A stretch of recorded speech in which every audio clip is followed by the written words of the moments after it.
ಗುರುಭ್ಯೋ ನಮಃ ಹರಃ ಓಂ.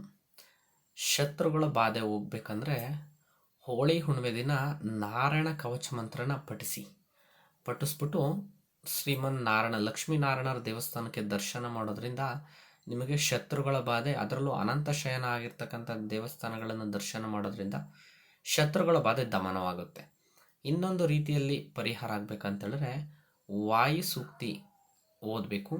ಇಲ್ಲಾಂದರೆ ಹನುಮಂತನ ದೇವಸ್ಥಾನಕ್ಕೆ ತೆರಳಿ ಮಲ್ಲಿಗೆ ಹೂವಿನಿಂದ ಹಾರನ ಕಟ್ಕೊಂಡೋಗಿ ಹನುಮಂತನಿಗೆ ಹಾಕಿಸಿ, ಮಲ್ಲಿಗೆ ಯುಕ್ತವಾಗಿರ್ತಕ್ಕಂಥ ಪರಿಮಳ ಸುಗಂಧಿತ ದ್ರವ್ಯವನ್ನು ತಗೊಂಡೋಗಿ ಪ್ರೋಕ್ಷಣೆ ಮಾಡಿ 108 ಬಾರಿ ಹನುಮಾನ್ ಚಾಲಿಸನ್ನು ಓದೋದ್ರಿಂದ ಒಂದು ಶತ್ರುಗಳ ಬಾಧೆ ಕ್ಲಿಯರ್ ಆಗ್ತಾ ಹೋಗುತ್ತೆ.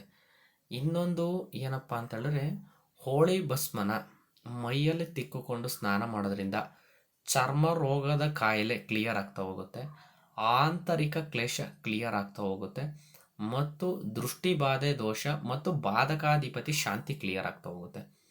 ಆ ಭಸ್ಮನ ಒಂದು ತಾಮ್ರದ ತಾಯಿತದಲ್ಲಿ ಭಸ್ಮನ ಹಾಕಿ ಕಪ್ಪು ದಾರದಲ್ಲಿ ಏರಿಸಿ ಕೊರಳಲ್ಲಿ ಧಾರಣೆ ಮಾಡೋದ್ರಿಂದ ಯಾವುದೇ ದುಷ್ಟಶಕ್ತಿಗಳು, ತಾಂತ್ರಿಕ ಪ್ರಯೋಗ ಮತ್ತು ಮನುಷ್ಯನ ಮೇಲೆ ಯಾವುದೇ ರೀತಿ ಅಡ್ಡ ಪರಿಣಾಮಗಳು, ಮನುಷ್ಯನ ಕಣ್ದೃಷ್ಟಿ ಸಮಸ್ಯೆ ಸಂಪೂರ್ಣ ಕ್ಲಿಯರ್ ಆಗ್ತಾ ಹೋಗುತ್ತೆ. ದೈಹಿಕ ಬಾಧೆ ಹೋಗ್ಬೇಕಂದ್ರೆ ಹೋಳಿ ಭಸ್ಮನ ಅದನ್ನು ಕಟ್ಟಿ ನೀವು ಯಂತ್ರದಲ್ಲಿ ತಾಯಿತದಲ್ಲಿ ಮಾಡಿ ಕಟ್ಕೊಳೋದ್ರಿಂದ ಈ ಸಮಸ್ಯೆಗಳು ಸಂಪೂರ್ಣ ಕ್ಲಿಯರ್ ಆಗುತ್ತೆ.